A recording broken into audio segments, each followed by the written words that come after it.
Hangman Adam Page, the winner of the Owen Hart Cup, going up against Jon Moxley for the AEW World Championship.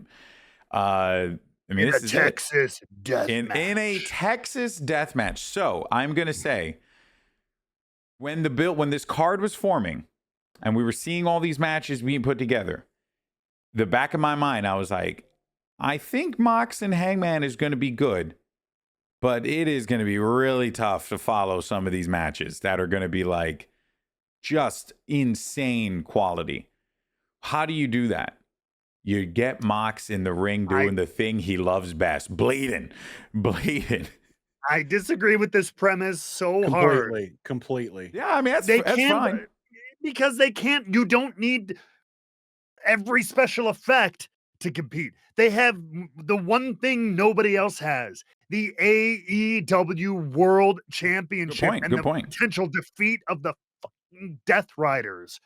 That has been a bane, both like in story and in a very more meta real way for some of the audience for the better part of the past year. Yeah. So now you can kill him legally with the Texas death match. Problem solved. I hated that stipulation was added. Don't get me wrong. I'm sure what some of the stuff they do will be wild and super fun and entertaining. I just think we could have gotten there. I'm a huge fan of the old. I don't even think it's old, but like there was almost kind of the way when a new guy would win a title like that at a Mania, at a huge event, the heel champion you'd get a rematch. Sometimes they do like a trio of matches. You have like the revenge match, the rematch, and then you up the ante again with a stipulation. So like maybe we don't get all three, but this could have been an all-out rematch.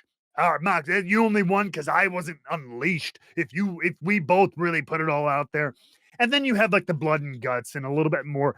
But I don't know. I'm a huge fan of like these big events, the biggest event of the year. Yeah, having like a semblance of prestige isn't the right word, but it's like it's kind of keep it clean. Yeah, no, it's I imagine there was more classic. Yeah. And I knew there was going to be like interference and the ops were going to help out neutralizing all that kind of brouhaha around it, but without getting into glass and barbed wire and exploding this and light bulb that. And you could have had a nice clean, and then in the rematch, in the fallout, it turns into a big brawl on Dynamite and all this stuff, and you get a death match at the next pay-per-view. Yeah. And then Hangman really establishes himself.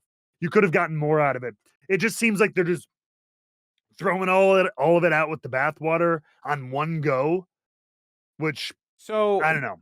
This told me, and I could be wrong here, but I think like we're done with the Death Riders after this. And I think we're just done in general with this whole arc. Yeah. So I think that this also gives them a very good opening to just go nuts with like timing and how many people they can send out there, because it's going to be wild. It's going to be but that's what it was going to be anyway. We already play so hard and fast with the rules in AEW, like that was always going to happen. But this is like when Tarantino was like, I want to direct I want to direct a Star Trek, but it's going to be rated R. Why? Yeah. Why does it need to be? Why do we need to hear Captain Kirk dropping F-bombs for it to have any significance on the storyline? We need to see like some green alien topless for us, or in Tarantino's case, her feet, like to get some kind of like point across, like you already have built this great story. Yeah.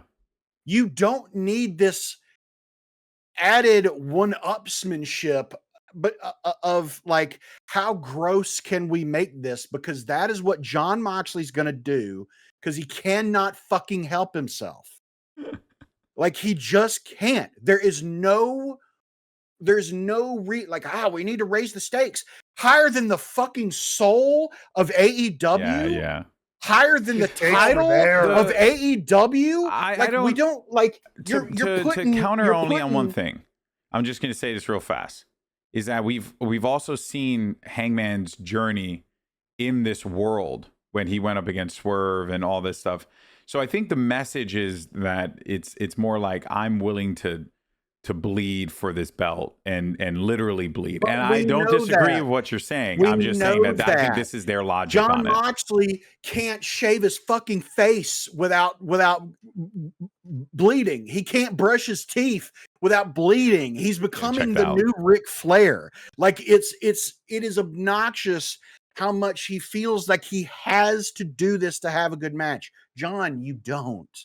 I know that you don't. You don't need to have all this blood and crazy shit. Like, look, does it have its place in wrestling? Yes. Do I enjoy it in wrestling? Yes, but to an extent. But like when you have a beautiful, banana split set in front of you, you don't need to add deep fried Twinkies. You don't need to add a slice of pizza. You don't need to add, somebody's never been to the Florida State Fair. But like it is ridiculous. But it's ridiculous. Like you have taken something that I know I'm excited about and is going to be delicious, and now you're adding all this extra shit to it that doesn't need it. Yeah. If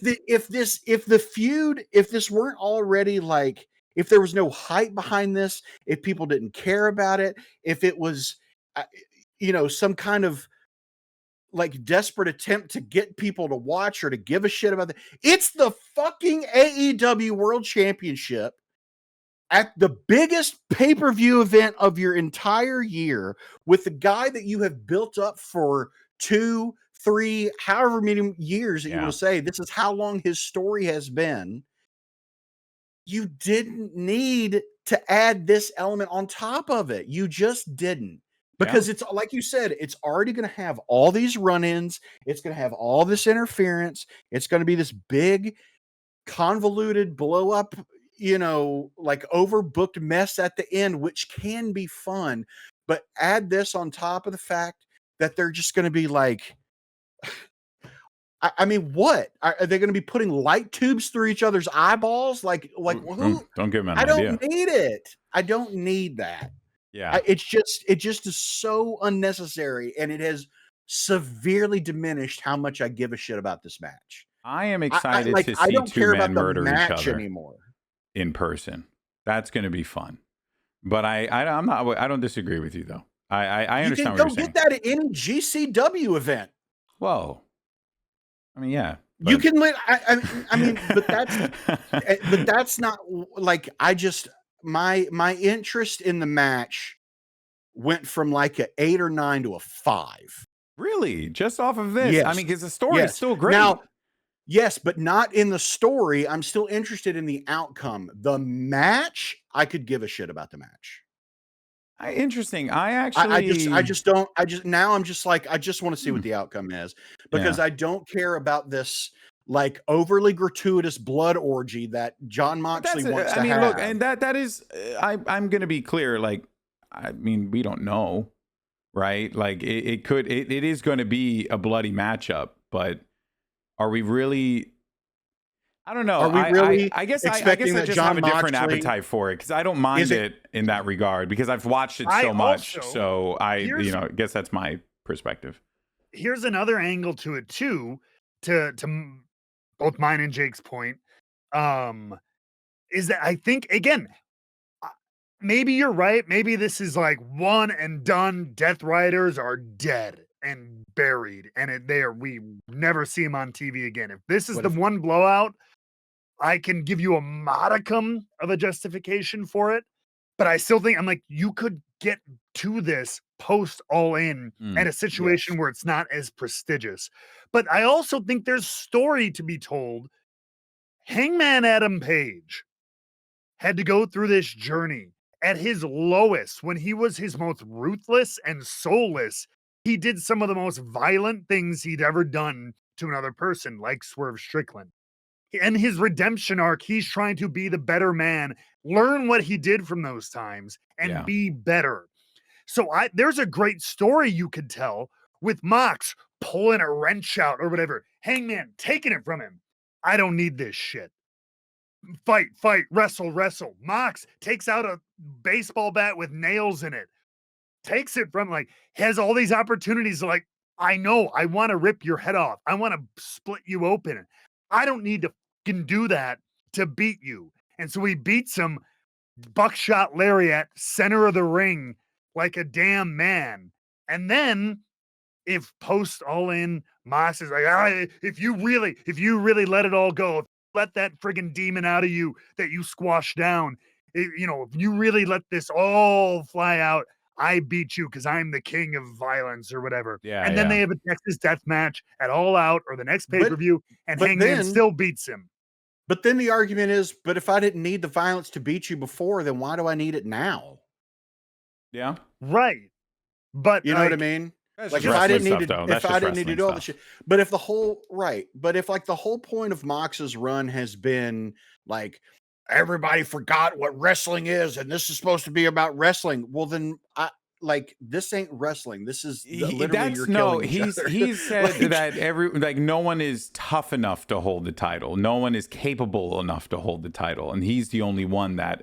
And in the promo, which wasn't particularly not great, it. The Death Riders are, which is also the point.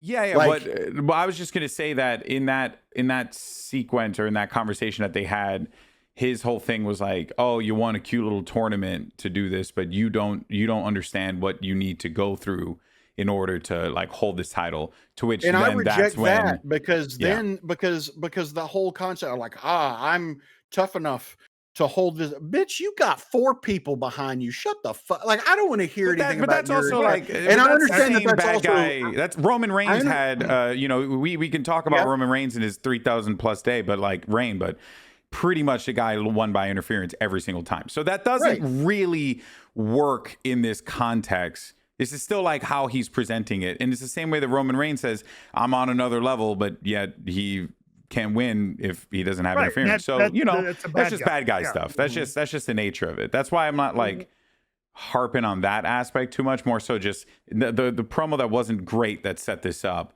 Because Mox definitely got rattled because again, I think the audience is just ready to move on. And I think that this match is a very clear indication that we're moving on.